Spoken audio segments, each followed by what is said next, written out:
So back on December 18th, I took the leap and got out of my 2022 GLE 53 AMG, and I jumped into a 2023 EQE350 4matic, the SUV one. This particular vehicle is 288 horses, 564 pound-feet of torque. It has the comfort suspension with the adaptive damping. It has the adjustable regenerative braking system with steering paddles. It has the dynamic select, and it also has the all-wheel drive Mercedes-Benz feature, which was something that I wanted because that's something I actually had on my GLE 53 AMG. As you can see, this vehicle is shaped a little different from what I'm accustomed to. Prior to me having this vehicle and my GLE AMG 53 Coupe, I had a 2022 Range Rover Sport autobiography with the V8 in it. And before that, I had a X6, a 2021 X6. And before that, I had a Porsche Macan. So I have this thing for sloping roofs.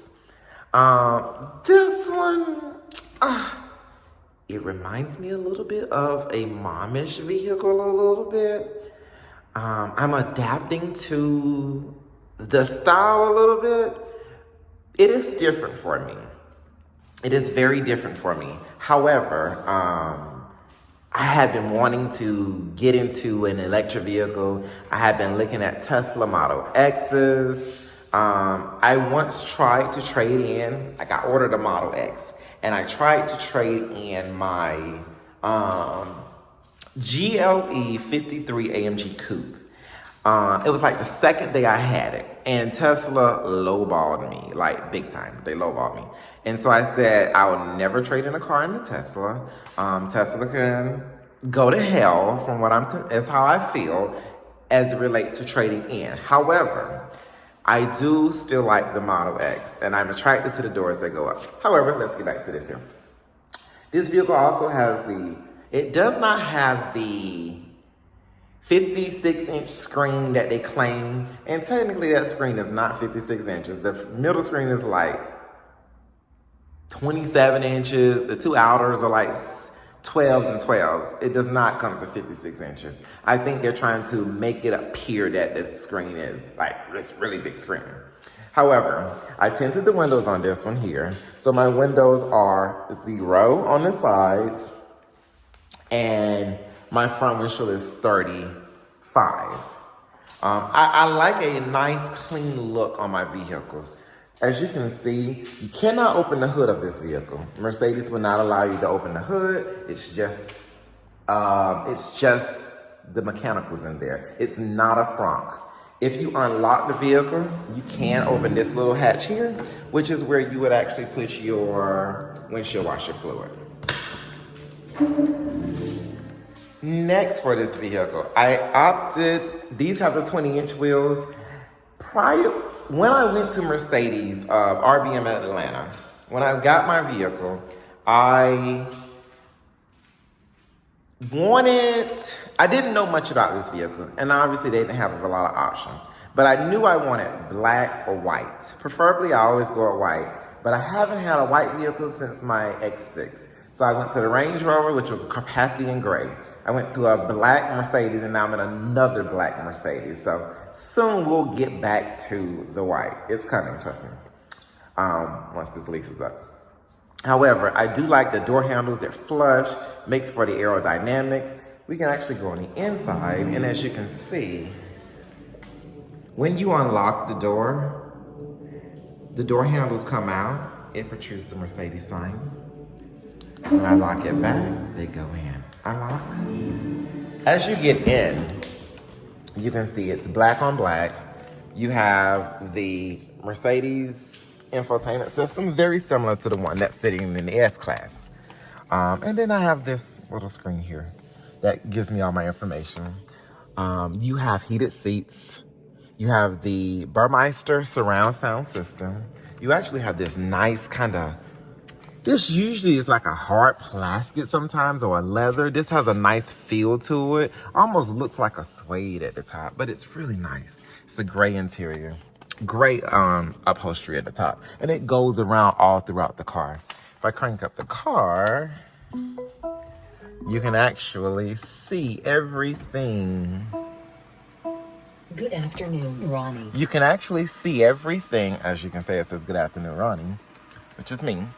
You can actually see. Now, this is one of the features that I like. This is one of the features that I like that Tesla does not offer, is the entire moonroof. I enjoy that. You can open it on this vehicle. You can close it. It's not just there as a piece of glass. As you can see, it also has the ambient lighting piping going down the stitching of the seats as well. The cup holders I like. You have the wireless charging pad down there.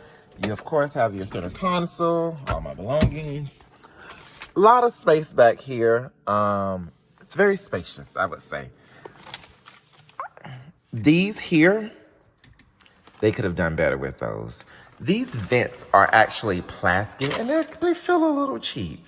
I will say that's the one feature on this vehicle that I felt like that's a little cheaper, cheaply made. As far as the back seat, let's get back here. A lot of space back here. Sitting behind myself, lots of space.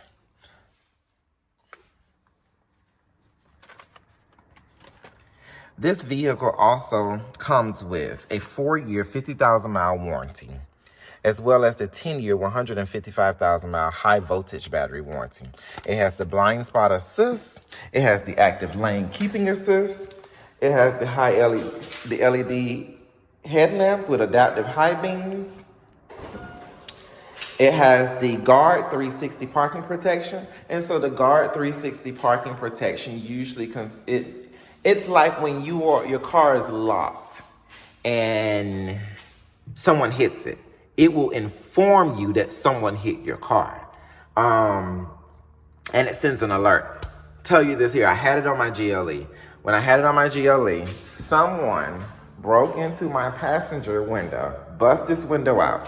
When they bust the window out, it actually alerted me from my actual phone. When it alerted me, of course, I stopped everything I was doing to go outside and check it. And of course, I saw the individual jumping out of my car.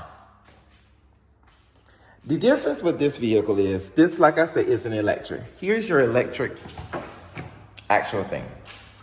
It has the fast charging capability. It has the instructions here on actually how you charge everything. Different about, it has run flat tires as well.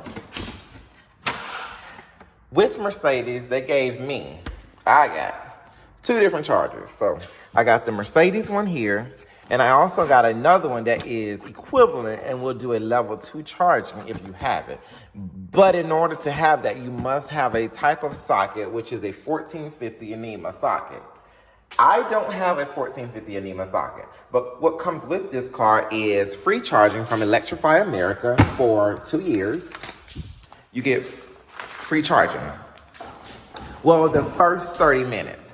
I will say that within those 30 minutes, that you probably should unplug at minute number 29, only because you may get charged a little bit when it's done at 30 minutes. I've noticed, like it would charge me like 10 cents or something. So I would say stop it at 29.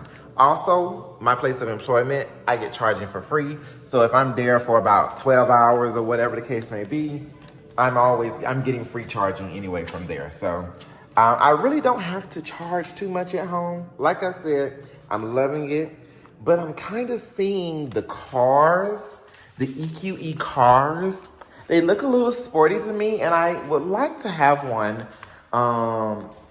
potentially brown interior with the black flooring and maybe a white exterior, or I can deal with black, or even a matted, like gunmetal finish looking color. Like I said, I'm enjoying my car. I love it.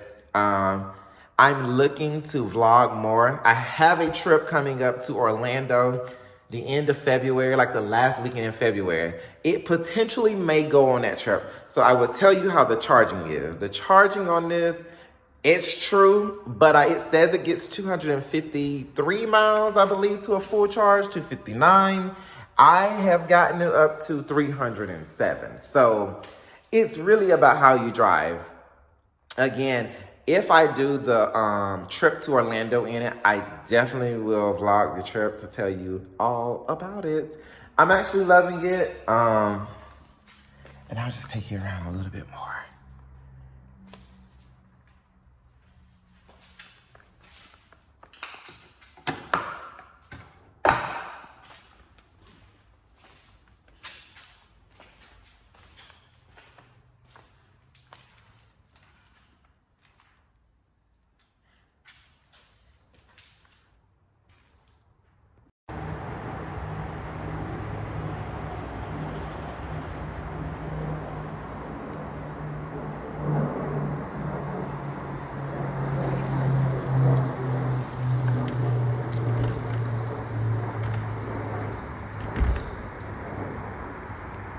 Two and three.